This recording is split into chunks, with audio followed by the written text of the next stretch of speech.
아멘.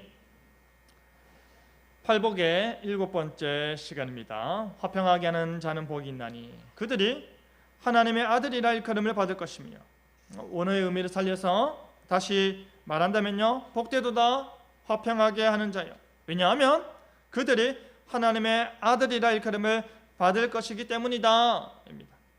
그리고 교회 생활 가운데 가장 중요한 복 중 하나가 이 7번째 복인데요, 그렇다면 여기서 말하는 그 화평하게 하는 일은 무엇일까요? 그리고 그 복으로 주어지는 하나님의 자녀, 하나님의 아들이라 일컬음 받는 그 자체는 또한 어떠한 의미일까요? 하나님의 자녀가 되는 자격이 화평으로 언급될 만큼 이 복이 왜 이렇게 중요할까요? 자녀가 전하는 샬롬이라는 제목으로 말씀이 주는 교훈을 함께 나누겠습니다. 첫째로 화평케 하자입니다. 여러분, 화평하게 한다라는 말은 화평을 만들어 간다라는 것입니다.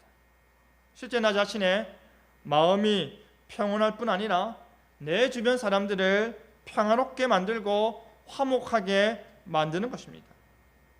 여러분, 하지만 우리 주변을 보면 옆에 있는 사람들을 불편하게 만드는 사람들이 있지 않습니까? 자기는 전혀 그런 의도가 아닐지 몰라도 그 습관화된 행동과 고착화된 생각들이 주변 사람들을 불안하게 하기도 하고요, 긴장케 하기도 하고요, 때로는 정죄하면서 분위기를 망치는 사람들이 있습니다. 이와 같은 모습은 천국 백성이 보여야 하는 자세가 아닌 것입니다. 저 역시도 지금까지 그리스도 안에서 정말로 다양한 사람들과 함께 여러 가지 사역들을 해보았습니다. 그 와중에도 문제를 일으키는 사람들이 있는데요, 교회 공동체 안에 드러나는 지극히 인간적인 모습의 그 밑바탕에는 무엇이 있습니까? 자기의입니다. 자신이 교회 중심에서 벗어나지 않고자 하는 마음입니다. 자신이 계속해서 그 모든 공동체, 교회 공동체 모임의 핵심 멤버로 있고 싶어하는 욕심입니다. 그러니 자기가 만들어 놓은 그 옷에 맞지 않으면 팔다리 다 잘라버리고 화평을 저해하는 모습을 보이는 것입니다. 여러분, 우리 교회는 그렇지 않지만요, 왜 이렇게 교회에 시끄러운 일이 많을까요? 권위를 인정하지 않기 때문입니다.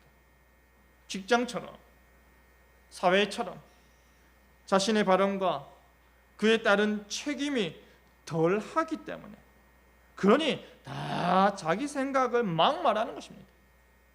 말이 많으니 자연스럽게 시끄러워지는 것이죠. 지금 예수님께서 산상수훈에서 화평케 해라 라는 명령은 우리 개인의 안녕을 말하는 것이 아닙니다. 보다 궁극적으로 누구와의 화평입니까? 하나님과의 화평입니다. 그리고 우리 이웃과의 화평입니다. 이사야 54장을 보면요, 하나님의 그 불변의 사랑이 약속되며 사신 말씀이 바로 화평케 하는 나의 언약이었습니다. 이 언약이 놀라운 것이 무엇인지 아십니까? 여러분, 이 언약이요, 이 화평의 언약, 약속이 하나님 나라 건설에 대한 약속으로 주어지고 있다는 사실입니다. 이 화평케 하는 하나님의 언약이 누구로 말미암아? 완벽한 화평의 실현자이신 예수 그리스도의 대속의 사역으로 말미암아 하나님께서 원하시는 화평이 성취되는 것입니다. 여러분, 에베소서 2장을 보면요, 바울은 에베소 교회 성도들에게 일어난 변화를 매우 직설적으로 말하고 있습니다. 그때에 너희는 그리스도 밖에 있었고 이스라엘 나라 밖의 사람이라, 약속의 언약들에 대한 외인이요, 세상에서 소망이 없고 하나님도 없는 자이더니 그들의 정체성을 제대로 알려주는 것입니다. 여러분, 하나님의 말씀이 여러분의 양심을 향해 여러분의 정체성을 제대로 알려줄 때 그 말에 상처받지 마시기 바랍니다. 솔직히 세상은요, 더 냉정하게 우리를 평가하지 않습니까? 실력이 안 되면, 자격이 안 되면 기회 자체가 주어지지 않는 것이 세상이지 않습니까? 내 양심에 들려주는 내 정체성을 냉철하게 받아들이시기 바랍니다. 그러면서 이어서 하는 말이 뭡니까? 이제는 전에 멀리 있던 너희가 그리스도 안에서 그리스도의 피로 가까워졌느니라. 전부 다 밖에 있었습니다. 혈통적으로 이스라엘이 그토록 기다려왔던 메시아는 그리스도 밖에 있었고, 지역적으로도 이스라엘 밖에 있었습니다. 하나님과의 특별한 관계에 있어서도 약속의 언약들 밖에 있었습니다. 심지어 세상에서 소망도 없었답니다. 하나님도 없는 자들이 바로 너희들 에베소 교회의 성도들 아니었냐 하는 것이죠. 그런데 이제는 어떻다는 것입니까? 그리스도의 피로 가까워졌다라는 것입니다. 그렇게 가까워질 수 있는 이유가 무엇입니까? 바로 에베소서 2장 14절에 나와 있습니다. 원어를 보면 왜냐하면 그리스도가 우리의 화평이기 때문이다. 멀리 있던 그들이 가까워질 수 있는 이유는 바로 그리스도께서 우리의 화평이기 때문입니다. 그가 우리의 샬롬이기 때문입니다. 모든 적대감이 사라지고 참된 행복과 평안의 상태를 누릴 수 있는 이유는 바로 그리스도 때문이라는 말입니다. 여러분, 예수님 때문에 참된 샬롬이 이 땅 가운데 이루어지는 것입니다. 그렇다면 여러분, 예수님께서는 그의 공생의 사역 가운데 그 일을 어떻게 실천하셨습니까? 그 한 예를 들면 바로 12 제자 가운데 볼 수 있습니다. 예수님의 12 제자 가운데 특이한 두 사람을 언급하고자 하는데요, 그 한 사람은 바로 세리 마태고요, 또 다른 한 사람은 바로 가나나인 시몬입니다. 마태는 로마를 위해 유대인들로부터 세금을 거두는 세리로서요 친로마적인 사람이었다면, 시몬은 열심당원을 뜻하는 가나나인으로서 손에 칼을 들고 격렬하게 싸우는 반로마적 사람이었습니다. 쉽게 말해서 세리는 친일파고 열심당원은 애국투사입니다. 이들이 그리스도의 부르심 아래 같은 제자가 되었습니다. 예수님께서는 도저히 함께할 수 없는 두 사람을 화목케 하사 제자로 삼으신 것입니다. 함께 먹고 마시며 하나님 나라 사역을 하게 하신 것입니다. 목사는 피스메이커여야 합니다. 또한 여러분도 피스메이커여야 합니다. 여러분 가운데 마태가 있고요, 여러분 가운데 시몬이 있기 때문입니다. 그리스도 안에서 우리는 화평해야 하는 것입니다. 보다 구체적으로 그것이 어떻게 가능합니까? 예수님께서 둘로 하나를 만드셨기 때문입니다. 예수님께서 중간에 막힌 담을 하셨습니다. 예수님께서 십자가를 통해 휘장을 찢으사 제사장들만이 올 수 있는, 오직 제사장을 통해서만 나아갈 수 있는 하나님을 향한 길이 모든 유대인들에게 열렸습니다. 그뿐 아니라 이제는 성전의 성소와 이방인의 뜰 사이에 놓인 담을 제거하셨습니다.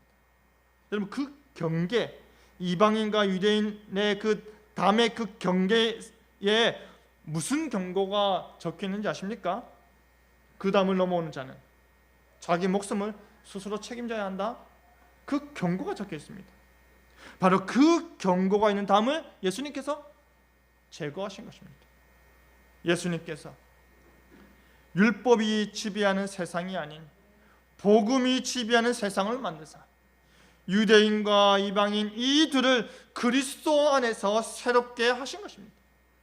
그리스도께서 자기 목숨으로 그 담을 제거하시고 기꺼이 이제는 유대인뿐 아니라 모든 열방인, 이방인들이 기꺼이 그 담을 넘어서 하나님께 가게 하셨기 때문입니다.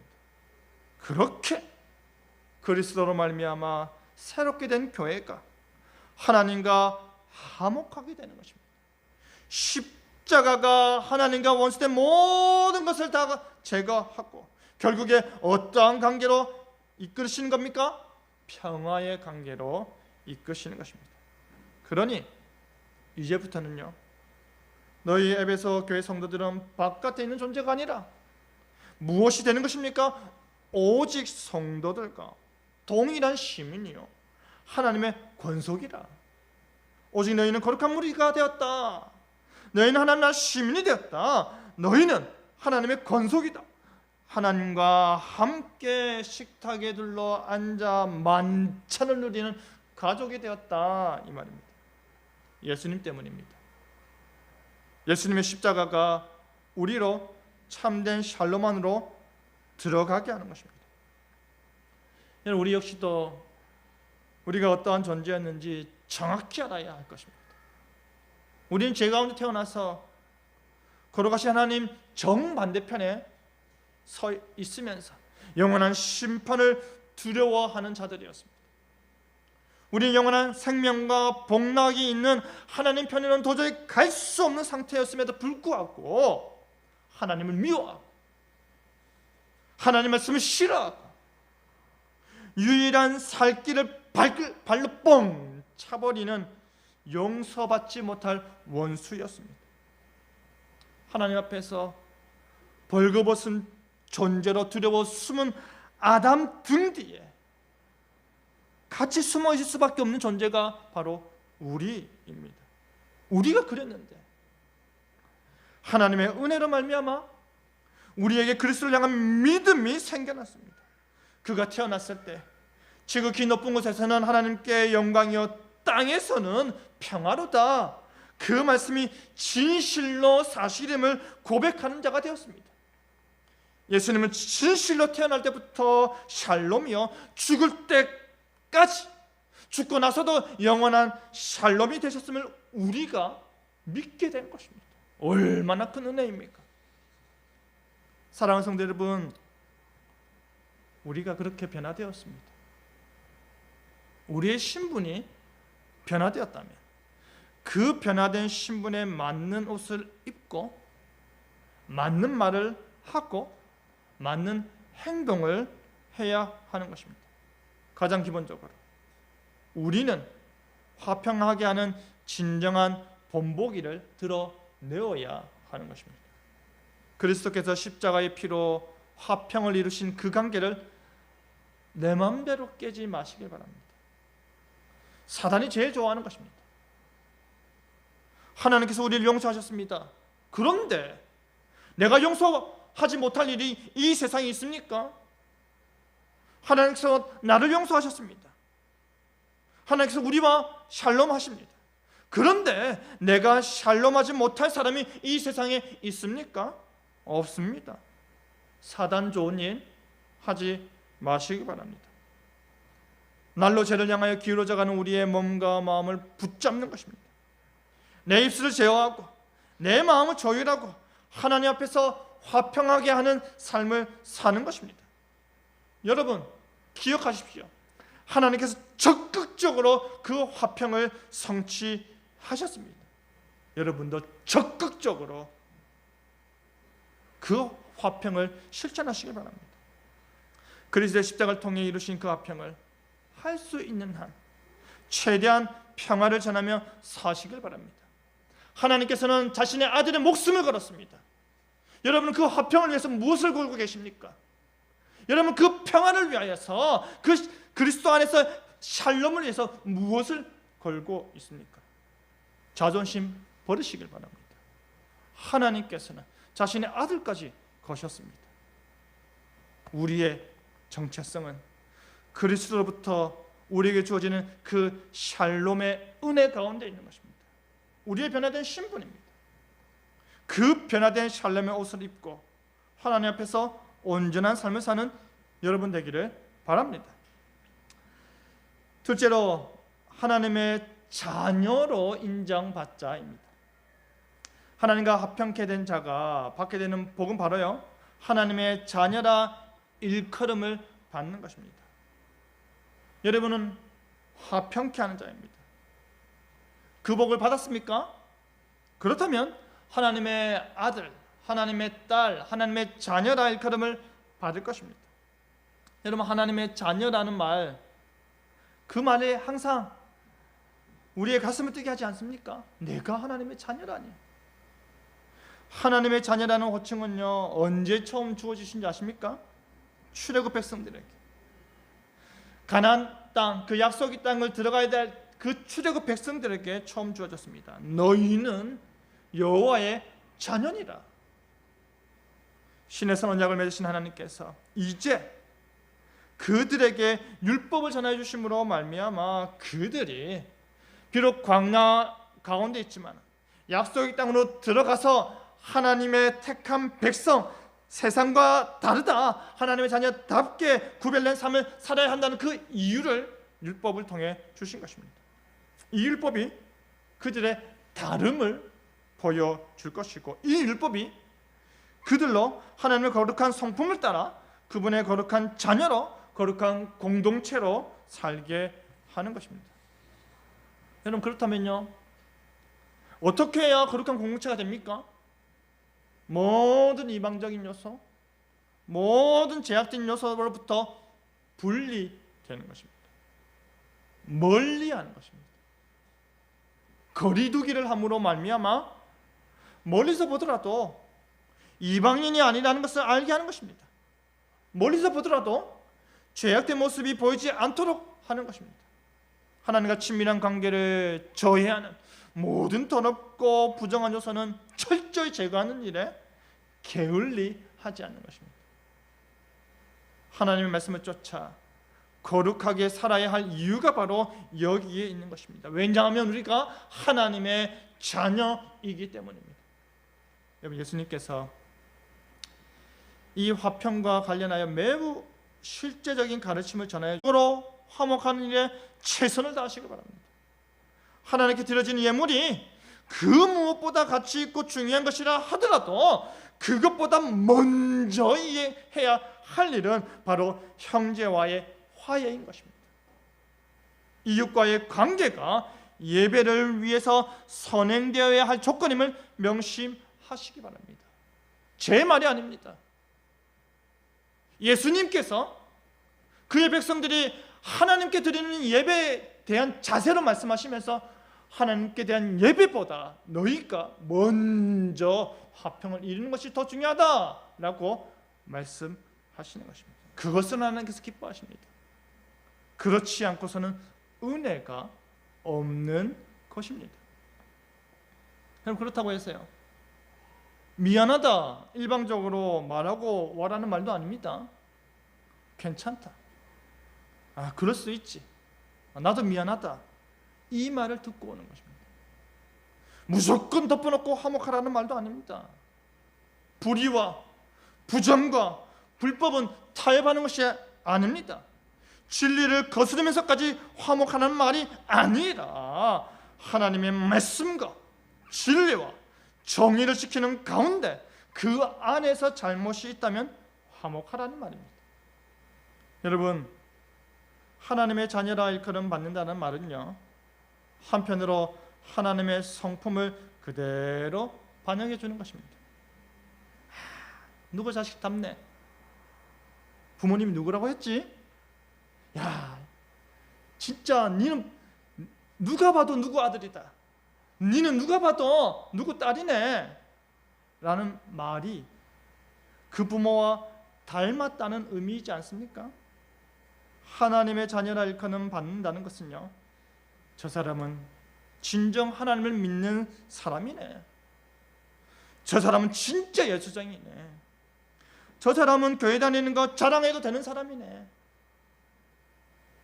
나는 저분을 보면 하나님을 믿고 싶어져, 이런 칭찬을 듣는 것입니다. 하나님이 보이고 하나님의 성품이 보이는 것입니다. 그 중에서 특별히 화평케 하는 일을 행하는 자가 더더욱 그렇다라는 말입니다. 저 사람만 없으면 좋겠는데, 교회 다닌다면 이 말을 듣기 원하십니까? 아니면 저 사람이 있어야 하는데, 저 사람이 있어야 좋은데 교회 다닌다며 이 말을 듣기 원하십니까? 하나님과 참으로 화평케 된 자는 그 화평함으로 사람들에게 화평을 선물하는 것입니다. 하나님을 보이시길 바랍니다. 하나님의 성품을 드러내 보이시길 바랍니다. 여러분, 보다 구체적으로 어떠한 자가 하나님의 자녀가 됩니까? 사도 요한은 영접하는 자라고 했습니다. 누군가를 신뢰하는 것보다 더 강력한 표현이 영접하는 것입니다. 전인격적으로 받아들이고 전인격적으로 그리스도를 구주로 믿는 것입니다. 그리스도를 영접한 이후로부터 계속해서 끊임없이 가장 강력한 마음 상태로 믿는 것입니다. 바로 그러한 자가 하나님의 자녀가 되는 것입니다. 우리는 에베소 교회에 전한 말과 동일하게 어둠의 자녀에서 빛의 자녀로, 죄의 자녀에서 의의 자녀로, 세상의 자녀에서 하나님의 자녀로 놀라운 변화를 경험하였습니다. 그 경험은요, 과거에 단 한 번도 경험해보지 못한 신분의 변화가 우리에게 영원토록 계속되는 것입니다. 이 놀라운 변화의 중심에 무엇이 있습니까? 우리의 믿음이 있습니다. 이 믿음이 여러분에게 있음을 아시길 바랍니다. 우리가 믿는 그 역사적인 순간에 우리가 하나님의 자녀가 되는 초역사적인 순간으로 넘어가는 것입니다. 자녀가 되는 권세를 부여받았다는 것은 초역사적인 영역으로 들어가 그곳에서 영원한 자유를 누릴 수 있는 권세가 우리에게 주어졌다는 것입니다. 이 놀라운 권세는 하나님 나라 확장을 위해 사용되어야 하는 것입니다. 그렇기 때문에 사도 바울은 고린도 교회를 지적하면서 그들 안에 있는 서열의식, 차별문화, 분리주의를 제거해야만 하나님의 자녀다운 모습을 보인다 했습니다. 복음에는 아무 장애가 없는데 복음의 터 위에 세워진 교회에는 장애가 있는 것입니다. 복음에는 오직 그리스도만이 있는데 복음 위에 세워진 교회에는 여러 사람들이 있는 것입니다. 교회 안에서 자신의 권리를 주장하고 권한을 행사하면서 다양한 종류의 이익을 얻으려는 것입니다. 돈을 버는 차원이 아닙니다. 자신의 의를 드러내고 자기 만족을 얻으려는 것입니다. 맡은 자에 구할 것은 충성인데 자기 명예와 자기 의와 자기 만족을 구하는 문제인 것입니다. 우리 주남교회도 이와 같은 모습들을 경계해야 합니다. 앞으로 우리 교회가 복음 전도를 통해서 믿음의 열매를 많이 맺고 또 교회를 찾는 성도들의 유입을 통해서 교인 수가 늘어가게 될 것을 여러분 소망하지 않습니까? 오랫도록 우리가 함께 기도하고 소망하고 있는 것입니다. 그렇기 때문에 우리는 더 조심해야 하는 것입니다. 새로 들어오는 사람 가운데 매우 적극적인 사람도 있을 것입니다. 매우 소극적인 사람도 있을 것입니다. 너무 적극적이면 너무 적극적이라고 핀잔과 주의를 주고 너무 소극적이면 너무 소극적이라고 잔소리하면 안 될 것입니다. 나 자신이 기준이 되어서 교회 안에서 나보다 더 큰 존재가 되면 안 되고 나 자신이 마음에 안 드는 존재가 되면 안 되는 그런 사람이 되면 우리는 안 될 것입니다. 주변 교회들에서 많이 보이는 모습입니다. 주변 개척교회 목사님들이 겪고 있는 실제 고통스러운 문제들입니다. 고린도 교회가 그렇지 않습니까? 유대인은 유대인끼리만 모이고 부자는 부자끼리만 모이고 그들끼리 식사하고 자신의 지식과 생각으로 정죄하기 바빴습니다. 그러니